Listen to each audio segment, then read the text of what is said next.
Certainly, Minister Chan Chun Sing's statements in Parliament on the topic of public officers refraining from soliciting gifts or favors, especially when such actions could influence their decisions, are crucial in maintaining the integrity of Singapore's civil service.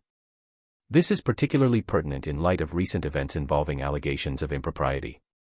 The minister emphasized that public officers should adhere to strict guidelines regarding the acceptance of gifts, with the default response being to decline such offerings and, if possible, return them promptly.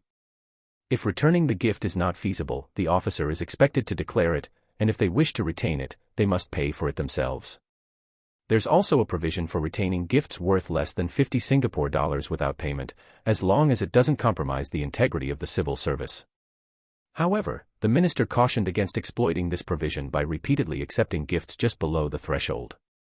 The ongoing case involving former Transport Minister S. Iswaran, accused of receiving substantial items from a billionaire businessman, underscores the importance of these rules.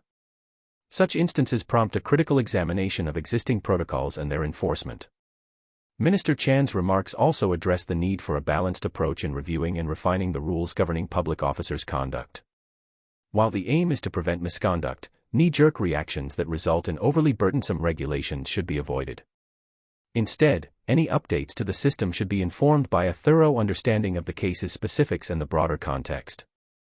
Moreover, the minister stressed the importance of cultivating a culture of ethical behavior within the civil service. This involves not only understanding and adhering to the letter of the rules but also embodying their spirit.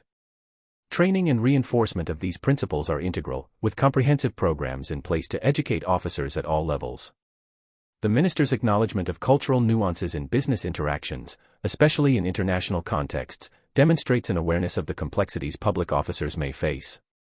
Training materials and SOPs are continuously updated to equip officers with the necessary skills to navigate these situations while upholding ethical standards.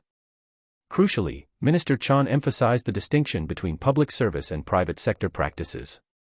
Unlike private enterprises, which may prioritize personal connections or financial transactions, the public service is committed to transparency, fairness, and serving the public interest. In conclusion, Minister Chan's statements underscore the Singaporean government's commitment to upholding the highest standards of integrity within its civil service. By continuously evaluating and reinforcing ethical guidelines, fostering a culture of accountability, and providing comprehensive training, Singapore aims to maintain public trust and confidence in its governance institutions. What are your thoughts on Minister Chan's remarks? Do you agree with the approach outlined to maintain integrity within the civil service? Let me know in the comments below, and don't forget to like, share, and subscribe to 2230 for more engaging discussions on current affairs and politics.